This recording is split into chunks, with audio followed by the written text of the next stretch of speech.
there's nothing wrong with that because one of my biggest influences has definitely been Marjorie Right. Ibaye Smart, right? So, and it was her energy, it was her vibe that she brought to the club, like really representing like a dope, tall, statuesque Black woman and in the house club. Like, of course, I'm gonna gravitate towards her. Of course, I'm gonna admire her dance moves, but am I trying to be just like her in terms of my style? Because it's like you're not embedded in the music. You're outside of yourself if you're trying to mimic someone else. And it's more so mimicking as opposed to giving homage, you know? I couldn't have said it better myself. I couldn't have said it better myself.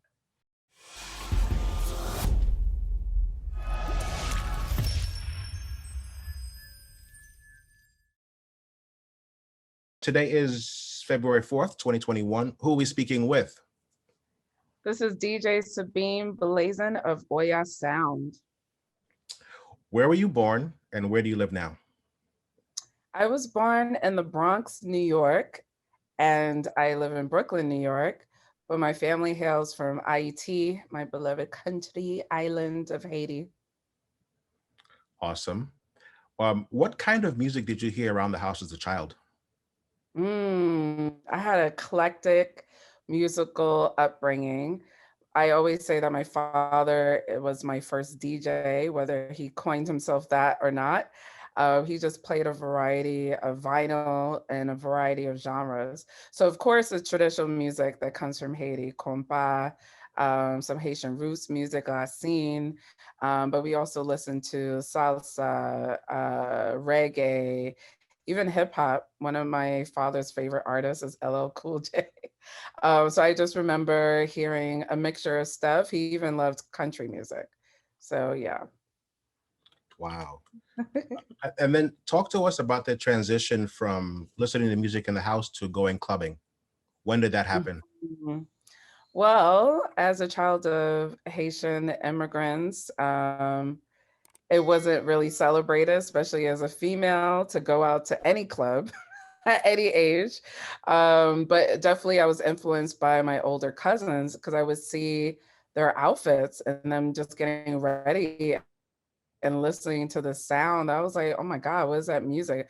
I heard, which was house music, right? So when I heard like songs like Break for Love, I was like, oh my gosh, I feel like it was something so risque. I'm like, what are they listening to?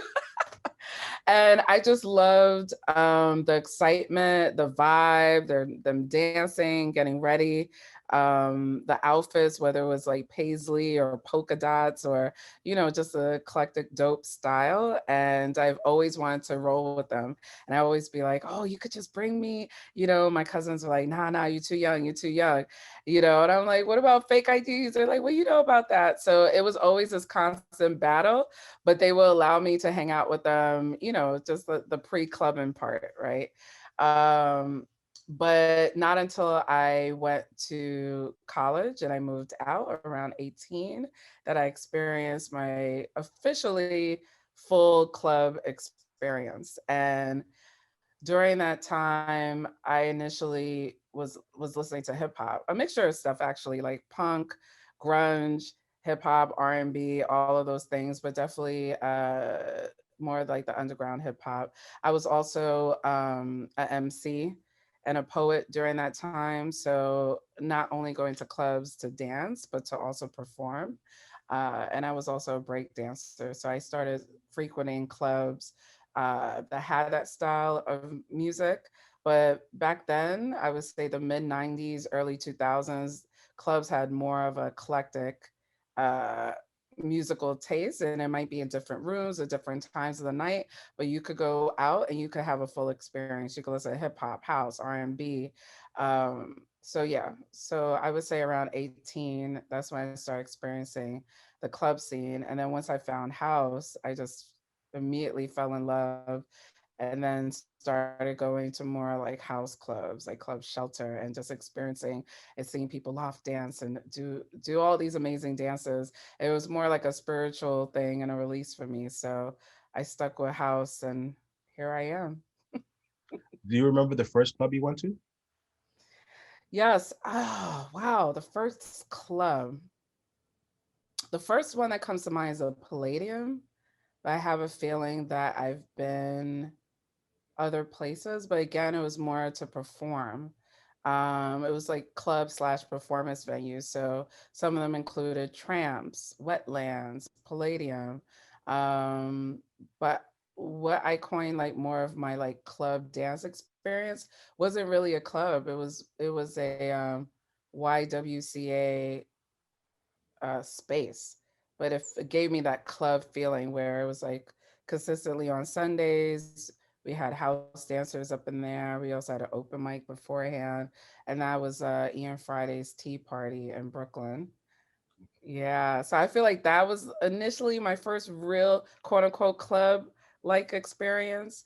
But to name some of the clubs, Palladium, yeah, Tramps, Wetlands, and then eventually Club Shelter, of course. I used to go to Frank's Lounge a lot and 667 Fulton Street. Throwback. Yeah. Yeah. Um, Talk to us about the trans. Oh, going back to clubbing, do you have a memory of a particular night where you were either dancing or a fly on the wall and the music was hitting and you were like, this is why, this is why? Do you have a memory of one of those nights where a DJ or Hmm. a party turned it out? Hmm. Yeah, I would say the first time I started frequenting Shelter Club Vinyl.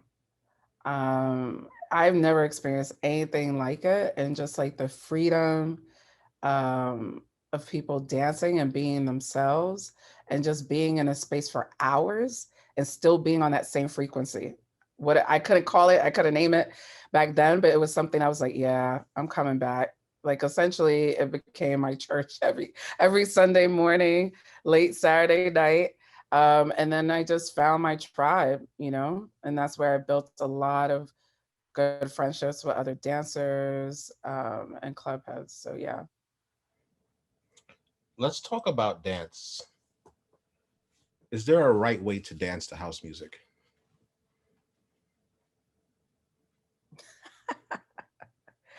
That is a great question because, as you can see, a lot of our music, our culture has definitely been co opted, appropriated, and there's dance battles and festivals all over the world, which is a beautiful thing, right? Because that's the power of house. But I feel like there's definitely essence that hasn't been respected and or um, just not true to the dance or the craft, and not saying that you have to come from that particular era of house where it evolved, whether it was from the late 70s or 80s or 90s or 2000s. Um, but I'm just seeing the lack of spirit in the dance, if that makes sense.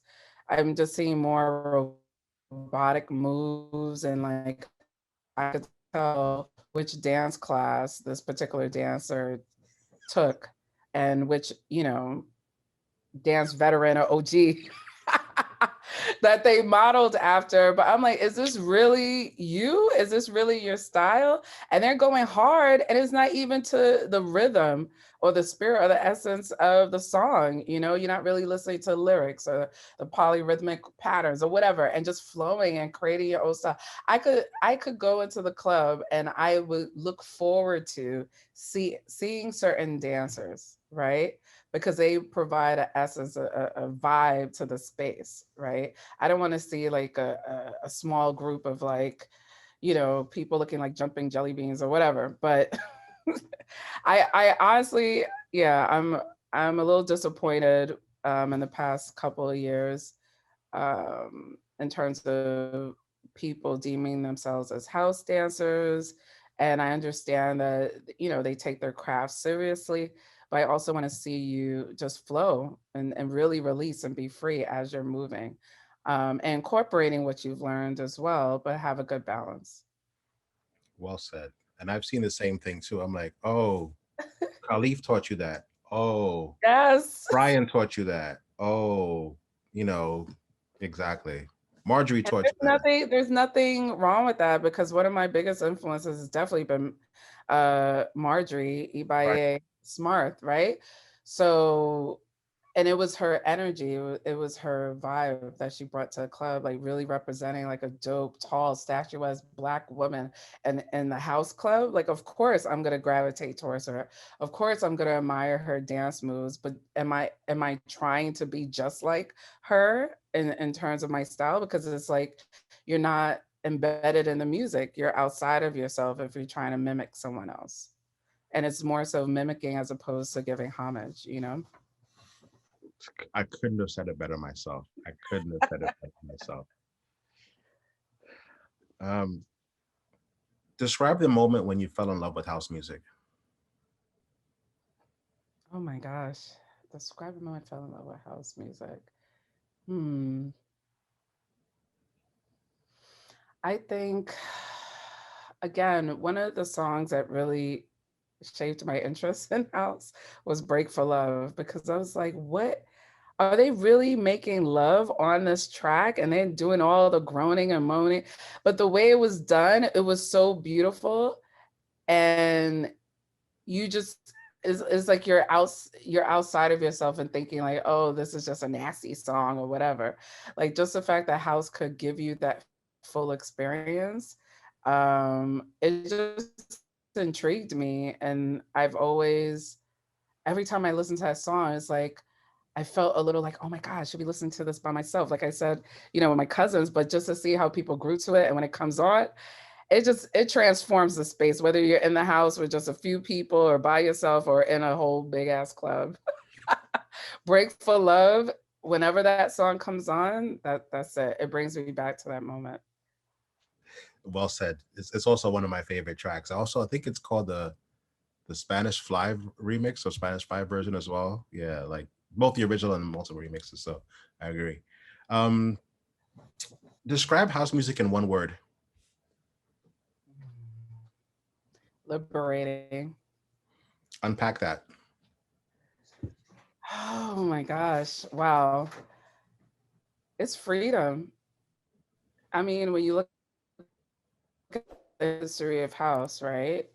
Is from Black folks and from our basements and from those, amazing house parties.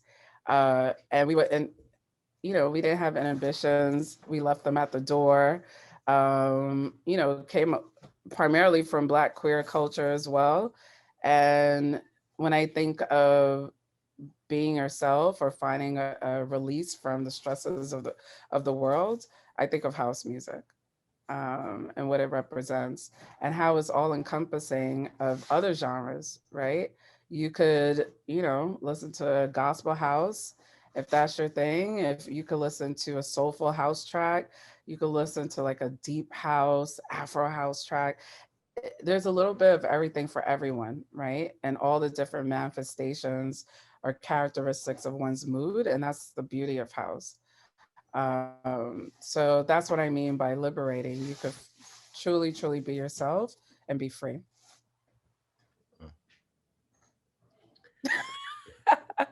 You were in a zone right there. I was. I I was. took you back. I took you back. You took me back. You took me back. You took me back. You took me back. Um, yeah. I was. It took me back um, Timmy Regisford, Shelter Party, Winter Music Conference. I think it was at the Shelbourne Hotel.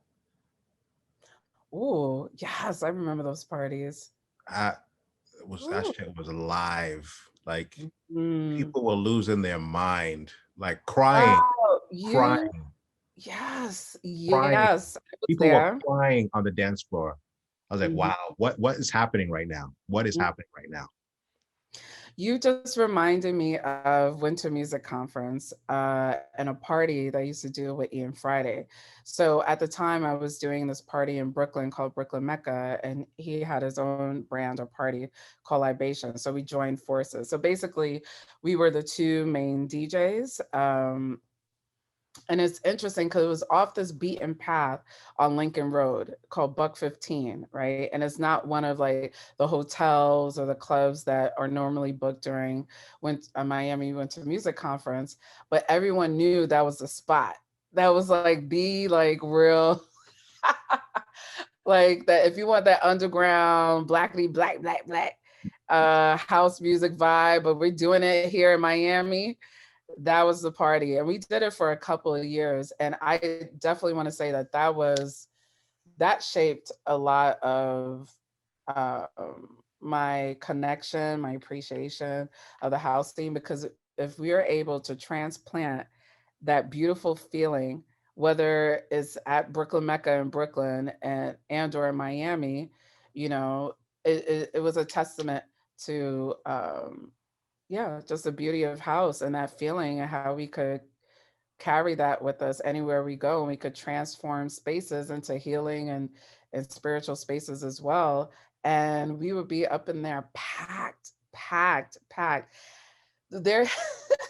In this club there were beams on, you know, on the ceiling, and I just remember dancers hanging from there. Like it became an iconic thing like every year. So if I have photos from that party, you know, definitely seeing people on the pole and just, you know, liberating themselves in Miami. Day party too. Day Mhm. party too. So yeah, that was one of my special moments also. Tell folks about your and tell us about your transition from being a music lover to becoming a DJ. What inspired that? What triggered that? How did that happen? Hmm. So a lot of the music that I eventually loved listening to, influenced by my cousins and their club experience, a lot of it at first was on tapes. And then, you know, some of the music that once I started clubbing, some of the music that I wanted to just hear every day wasn't available, you know, and I had to go to dance tracks. I had to go, you know, dig and search. And that started my whole journey because I would spend hours. And this is when, you know, I was living in the village, I was going to school. But whenever I had free time, I would run to dance tracks. And I met other DJs, producers there, but I would spend a lot of time finding records that I like to hear in the clubs, but also find obscure records and also listening to the B side because I always wanted to hear like the remix or the alternative version of a song, and that's where I really developed my ear, whether I knew it or not. It wasn't like I said to myself, "Oh, I want to go into this profession. I want to be a DJ." I just wanted to collect vinyl. I had one turntable, then I bought a DJ starter kit after one of my friends who is a DJ from Chicago. I started playing his vinyl at his house when we were just hanging out. And he would always say that I had a really good ear and would I be interested in opening up for like the basement parties that he would do in Brooklyn. So I was like, oh my gosh, you know, I got really nervous and I was serious. And I was like, okay, I'm gonna just move from one turntable to a whole setup. And I got a Statin DJ starter kit, and that thing lasts me for a long time. And, you know, then I started opening up for his basement parties, and I just loved it. I loved it. And my fellow dancers and friends would just come, you know, and we filled up this basement and we outgrew it. And then we found the soul food restaurant, the Five Spot. And then at first it was called Soul in the Hole because he was part of that crew in Chicago. And then we renamed it to Brooklyn Mecca because the trek from the train station to the actual club, the G train, was definitely a pilgrimage. So by the time you get there, we're like, welcome to the Mecca, where you could leave everything at the door and just be free and dance. And, you know, so that's where the name came from. So yeah. My experience with just I always had a good ear, right? Listening to my father play vinyl at home, then becoming a vinyl collector myself and being curious around, you know, in terms of different songs that I've heard in the club, and then just really spending time listening, talking, building with DJs and producers at record stores, and then eventually getting my chance to open up different parties. And then from there, I built my collection and started DJing. Mm. What is your intention when you DJ? Mm, my intention, I want it to be a spiritual experience because it is for me. Essentially, it's a reciprocal exchange, right? Like the energy that I put out when I DJ is definitely the energy that I seek from the audience and or I'm feeling already from the audience, right? If people come to hear me over time, they've witnessed or acknowledge a particular style and or know what they'll get in the room and in the space. It's not only about me as a DJ, but it's the journey, it's the experience that I'm crafting, right? I'm very intentional in terms of putting traditional African diasporic sounds in my sets or play house tracks that have that sensibility. And then, if I'm feeling like I want to get into this love, soulful vibe, then it's gonna merge with that because that represents all of us, right? Within the diaspora, our sounds, our interests. And then I also like to have like live percussion sometimes or dancers from a particular region or style that just, for us to really see that this is all connected and the source is Africa, basically. Whether I bring my Haitian roots or, I might play a Brazilian inspired set and have some capoeiristas or samba dancers in the space. All that's intentional because I want us to realize the interconnectedness in all of these sounds and how house is just a building block for us to really expand and innovate and preserve these sounds as well. Well said. How do you prepare for a DJ set? Good question. You know what's interesting, and I spoke about this with a friend of mine. It's like I always get anxious, always. It doesn't matter how long I've DJ'd. It doesn't matter which crowd, what club. I always have butterflies, right? And that's a good thing. A friend of mine was telling me that if you don't feel those butterflies, then you're not passionate about your craft, right? You're not, just staying on your toes or having any sort of feeling. Because after a while, some DJs get jaded, or they just simply see it as, oh, I'm doing another gig, I'm doing another job. Um, but I'm also a very spiritual person. So to calm those nerves and to center myself, I definitely pray, meditate, and envision myself in the space and the outcome of the night. So those are some of the things. And then I also make sure that I find one song that's new that I want to incorporate in my set. So it also gives me something to look forward to while I'm playing. I love that. I love that. Speaking of DJing and DJ sets, is the Brooklyn scene different from Manhattan from your Hmm. perspective? And Oh, if that's, so, how? yeah, that's interesting. I definitely think so because I feel like a lot of the native New Yorkers who are really into house, since Brooklyn is the largest borough, a lot of them come from Brooklyn. No disrespect to Manhattan. I think more so they're hailing from Harlem or the Lower East Side.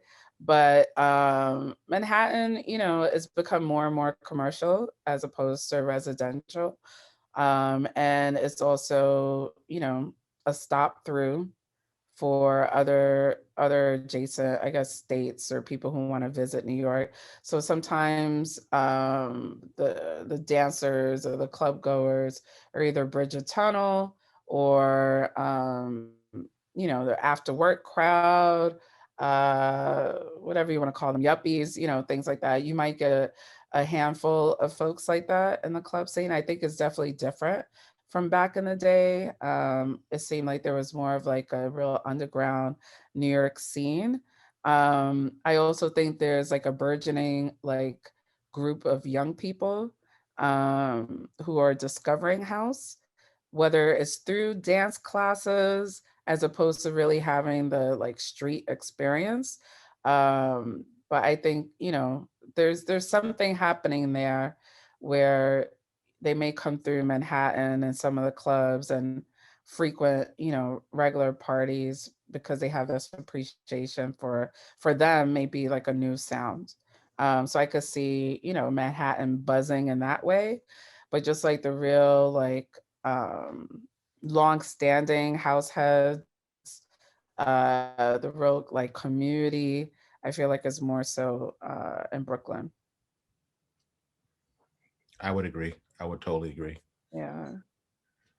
So your DJing has taken you around the world, but I would say you're one of the few US DJs that have been fortunate enough to play in Cuba.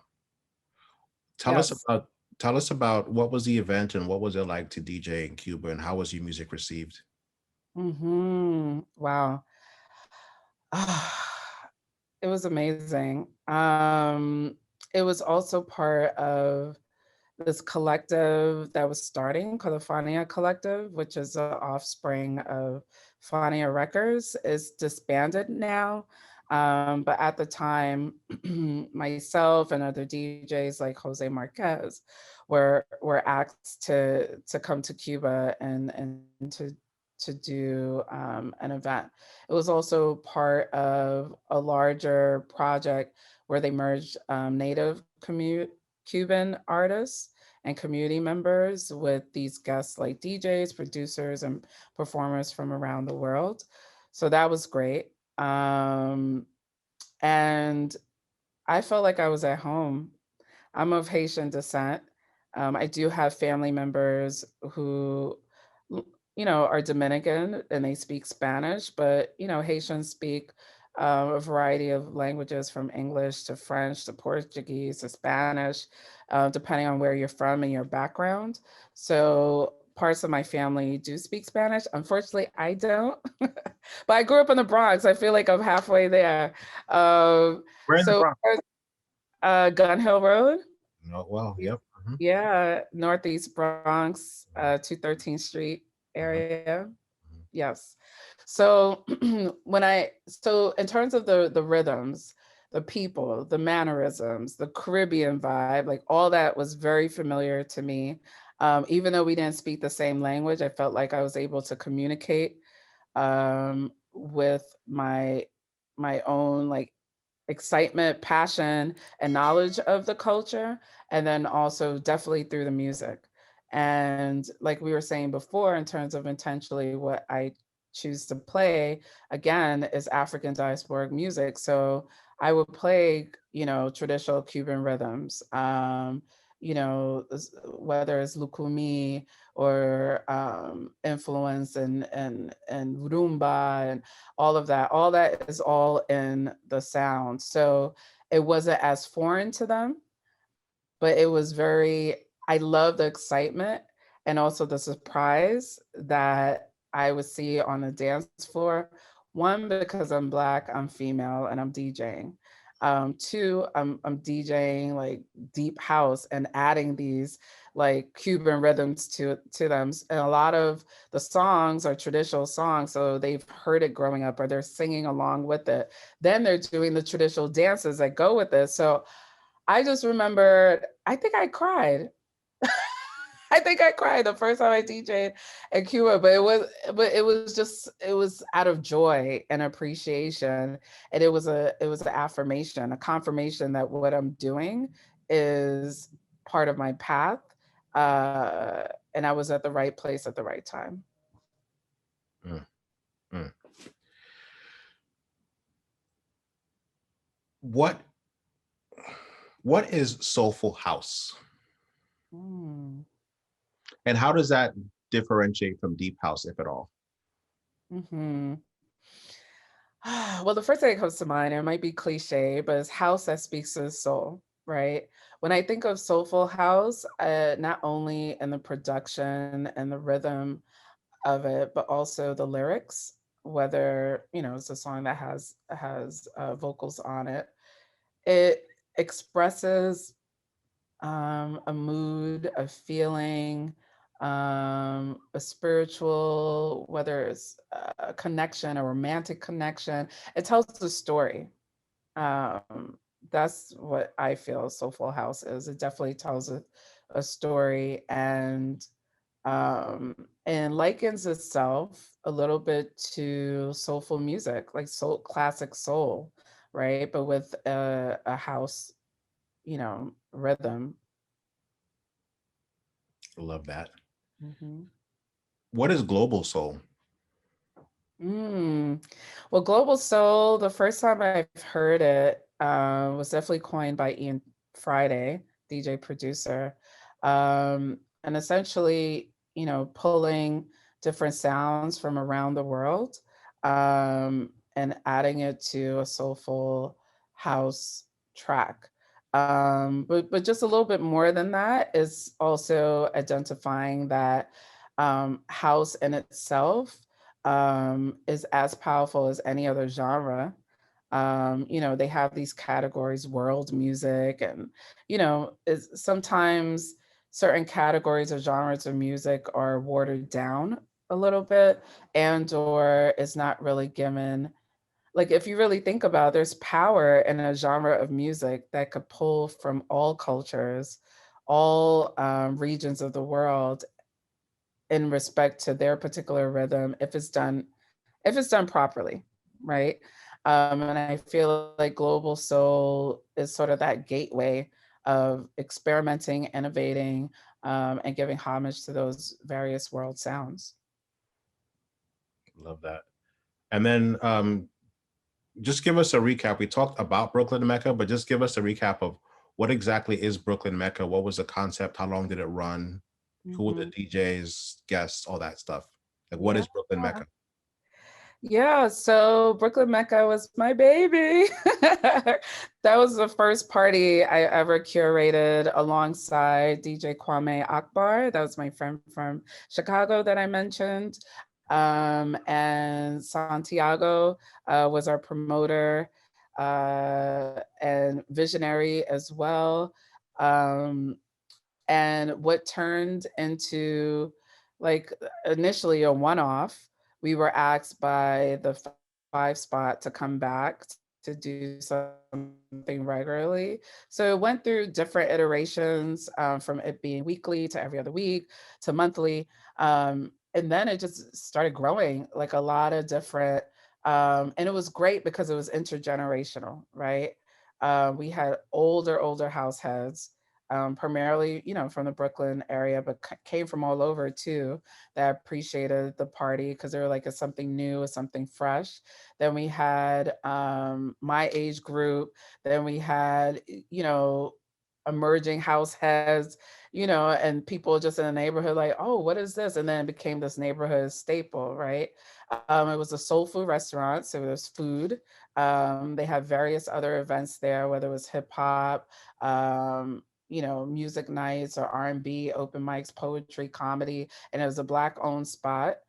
This brother named Malik owned it, and it's still around actually. And we just brought the house flavor. We moved the restaurant tables and chairs.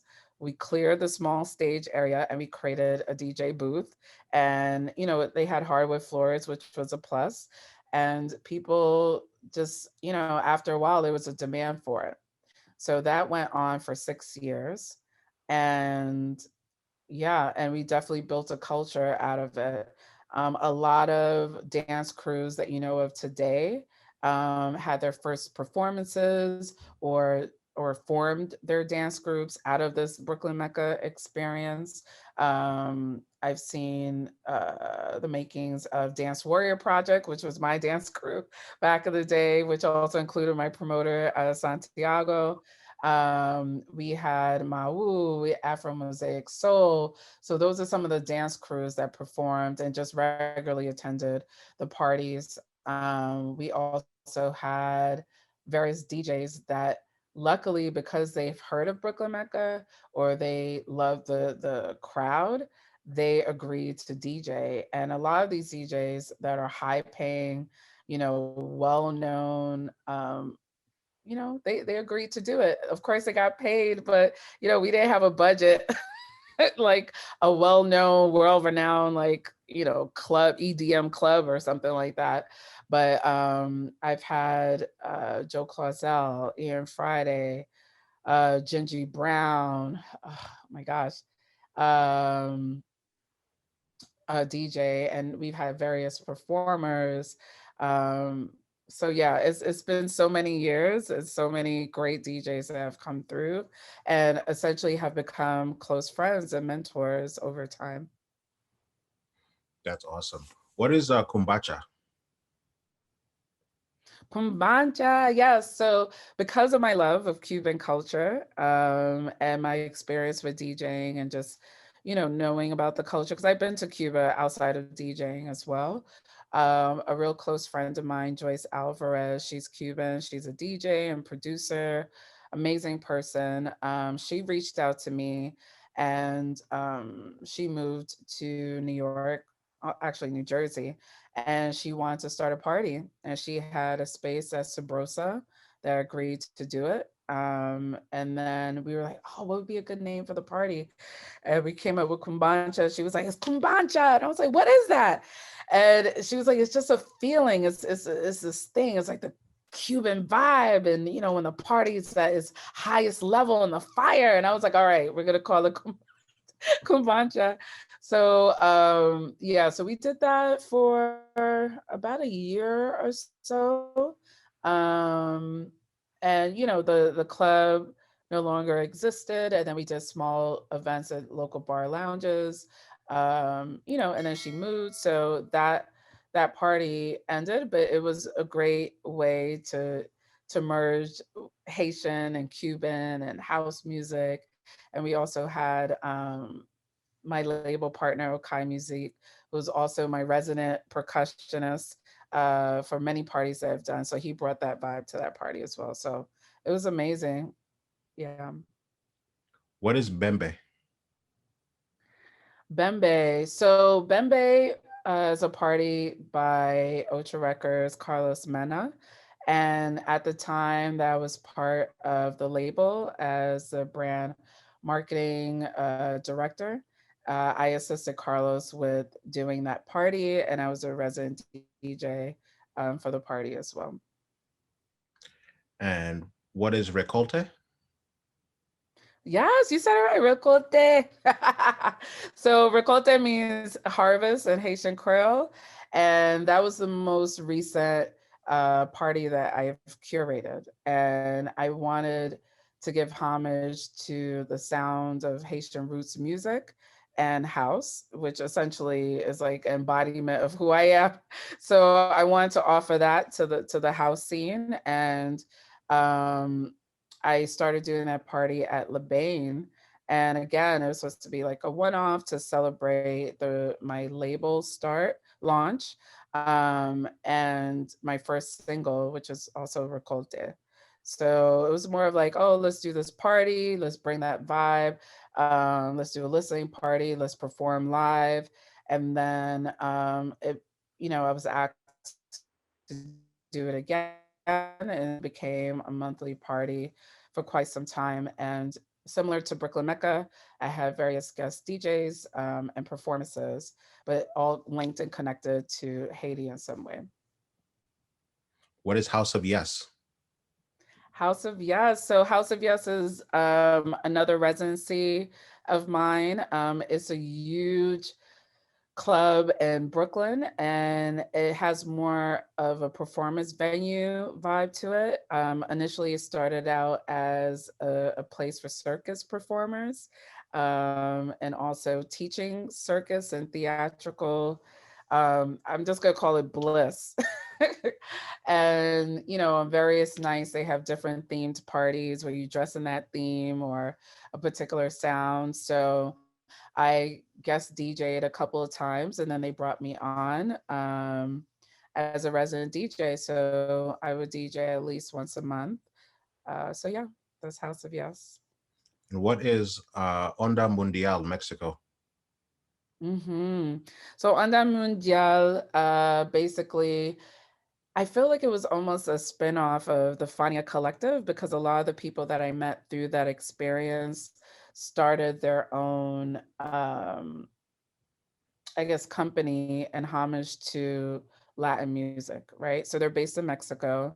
I also had a residency with them, and at least doing a party once a year.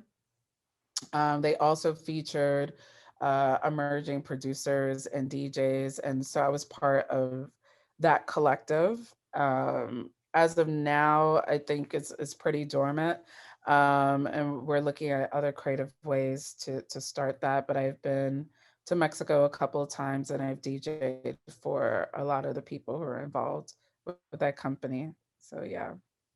And what is the IFIO Cultural Arts Academy? That's my day job. Okay. I don't DJ or produce or curate events full time as of yet. But my other hat, since I graduated from college, I have been in the nonprofit and education field. So I'm a director of leadership development programs at IFIO. IFIO means love is enough for joy in the Yoruba African language. And it's an African centered culture arts academy for youth and families. And they've been around for over 32 years, and they're a staple in Brooklyn. What is Oya Sound? Oya Sound. That is moi. So Oya Sound is a lifestyle brand. Initially, it started as me as a DJ, and that's how I coined my brand. Oya is a name of a powerful Nigerian Yoruba goddess that represents transformation. She's also the guardian of the ancestral realm, a fierce warrior woman. And I wanted to name my brand after this deity to represent myself coming into, the electronic music scene, house music scene, and just really creating my stamp as a Black woman doing this work.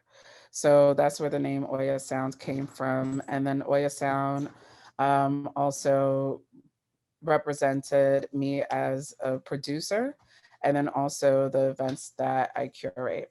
Now it's evolved into a label. So Oya Sound Productions is the umbrella of all these different aspects. Me as a DJ, me as a producer and label and event curator. There's also something else coming up through Oya Sound because I am in the nonprofit field, also in academia. I have some scholarly work that looks at the culture, spirituality, and music of Haiti and how that merges with electronic music. So, yeah, that's Oya Sound. And then talk to us about production. What is your approach to production? Say that again. What is your approach to production? So you're starting to produce music now as well, right? You're a Yes. producer as well. Yeah. So talk to us about your production process. Do you Mhm. start with an idea? Do you start with a concept? Do you start with a beat? Do you find somebody you want to collaborate with? Like, how do you walk us through like concept to finished record? Yeah. So definitely starts with a concept. I have a business partner, Okai Music. I was mentioning him earlier, who's my resident percussionist, but he's also a musician in his own right. He's part of various bands as well, and he also is a producer. So we produce together, and it's funny when we're actually producing. It's like I visualize the video or the concept of the song prior to actually making the track. And I also hear the rhythms in my head because a lot of the production that I'm doing, I intentionally incorporate traditional Haitian sounds. So you'll get traditional rhythms like Congo, Patois, Yambalu, like you'll get those traditional Haitian rhythms within the track. So we will actually play them live because I've also have a background in being in various bands. So often when you hear the cowbell, if you hear the traditional Haitian drum rhythms, that's me and Okai playing that live. And then we record it and then we create the foundational house track. So it's a mixture of all of that. I love it. Is there anyone you'd love to collaborate with that you haven't collaborated with yet? If you just talk about dream collaborations, like no budgets, no object, like connections and no object, like who would one or more people you'd like to collaborate with? Oh my gosh, there's so many. I've had amazing friendships and partnerships already as a DJ, right? And it's a lot of the DJs slash producers that I admire and that I play their songs that I would love to like collaborate and make music with. There's so many. There's so many. I don't even know where to start. I would say definitely Ocean Latte. Yeah, definitely Ocean Latte. Let's see, Bodhisattva, the Jeff, Manu. These are like my some of my favorite DJs and producers. Black Coffee would be a dream. Definitely in that South African circuit, Black Motion. Um, yeah. Those are some that come to mind. What's next? Mm. Well, this year, 2021, I'm releasing a lot of new music that I've been working on in 2020. So I'm excited about that. I've done a Oya Sound refresh, rebranding. So if you look on my website and on my social media pages, you'll see that process. I have a great track with Paul Bourbon called Mind, Body, and Soul, which is more of like a Afro slash soulful house track, which is a little bit different from what I've been what I released previously. And he's part of a well-known Haitian roots family and band. So I'm just really excited to have collaborated with him. And I'm looking to continue with this Haitian house vibe in terms of production, but then growing into other genres in house as well. Love it. Is there anything that I didn't ask that you want to cover in today's session?